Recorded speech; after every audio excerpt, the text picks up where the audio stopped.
but they had a piece yesterday. They had a episode yesterday about about why San Francisco is suffering more than almost every other major city in America. And, I'm sort of on this plight of cities stuff. The Portland thing is really interesting to me, as you know. And so I figured, okay, this will be interesting or useful. And I listened to it, and it was interesting and useful. The angle that they were pressing was valuable. It was all about how, San Francisco wasn't originally a tech city. It became a tech city. I mean, Silicon Valley is like 40 miles away. It was basically like companies like Yelp that came in, that made downtown kind of vibrant, lots of young workforce. A lot of other companies came in, Twitter came in, all these other companies. It made the downtown kind of thrive. And then in their telling, the pandemic hit, and the moneyed people started all doing remote work.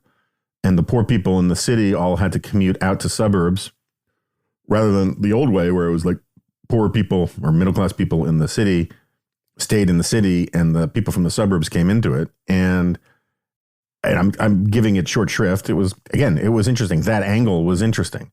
But they made it sound, both in emphasis, not just in emphasis, but sort of by omission and by commission. Editorially, they made it sound that like San Francisco was pretty much doing okay, except for expensive housing market prior to the pandemic, and that the city has been hollowed out because changing habits of work and really nothing else. They gave a little nod to homelessness as being caused by high housing prices, which is very simplistic, and I don't think they even mentioned the word crime. If they did, it was perfunctory. Same thing with, drug and mental health issues and homelessness, and the way that homelessness is a problem for other people, right? I get pointing out how homelessness is a problem for the homeless, but, it was just such a strange just so story that just left out the fact that, San Francisco has been suffering from all sorts of urban pathologies and dysfunctions and bad public policies, starting with, law enforcement and crime stuff for a long time. And if their argument was, if they had made their argument that, the pandemic made all of these trends worse, or they added new problems on top of these old trends, it'd be totally fine. And I don't think they would have had to have changed more than a couple hundred words of narration.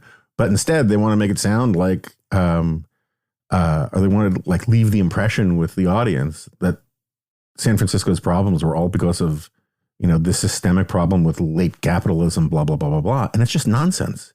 It's just nonsense. And I don't know who they think they're fooling, because the listenership of that thing is very urban. I think maybe the people they're fooling are the people who want to be fooled. It's sort of like, reminds me of this morning. I was listening to NPR, which I do not as much as I used to, but I still do quite often. It sort of, you don't need to know about my listening habits. They had this piece, typical sort of NPR piece, about this guy who got a grant from a foundation of $1 million, and he's a multi-platform musician and artist who cares, and blah blah blah. It was almost like you could have. It was almost like an Onion parody of what an NPR piece was going to be about, but they took it very seriously, as they often do, and apparently this guy, who I have no reason to believe is anything other than sincere and decent and all that, clearly very progressive in all sorts of ways. He's obsessed with the problems of mass incarceration, and he's going to do a big multi-platform format. I don't know, ongoing art project with singing and I don't know, puppets. I don't know. It was just whatever. He's going to do this long form project on violence in America, and he's explaining, what he means by violence. He says, I mean it in the broadest terms. I mean it in terms of, police brutality, mass incarceration, or even just poverty. It's like, You know, there's a form of violence in this country that's kind of worth mentioning if you have a problem with violence, and it's called criminal violence. And contrary to the impression some people may want you to have, more African American people, more people of color, more poor people, I can't even imagine what the orders of magnitude are, but by a very wide margin, are victimized by violence from crime than they are by law enforcement or prison guards or anybody else. And in fact, most of the people in prison, at least last time I looked at these numbers, A, belong there, and B, are not nonviolent. Now, that doesn't mean that prisons have to be terrible, and it doesn't mean that prisoners necessarily always have to be in there as long as they are. I don't want to, there are cross-cutting arguments all over the place.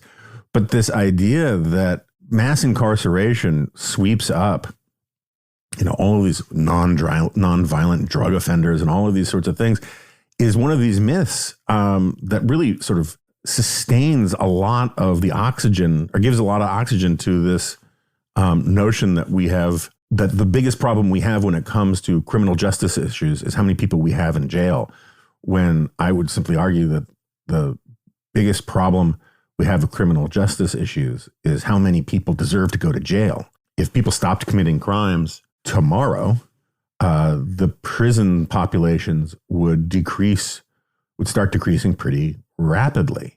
Again, I'm not trying to justify police brutality. I'm not saying that we need more draconian police state or any of that kind of stuff. I'm just simply saying it's just a simple fact that crime is part of the equation. That one of the reasons why cops abuse their power is because they work in an environment where they're in danger all the time because they're trying to fight crime. And there's just something so unbelievably immoral, I want to say, about immediately turning the people who commit violent crimes into the victims and completely forgetting their actual victims.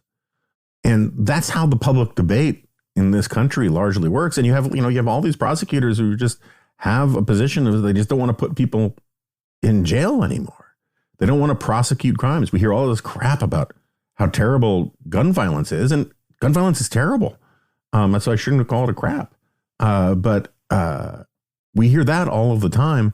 But we almost never hear about how bad the criminals who commit gun violence are.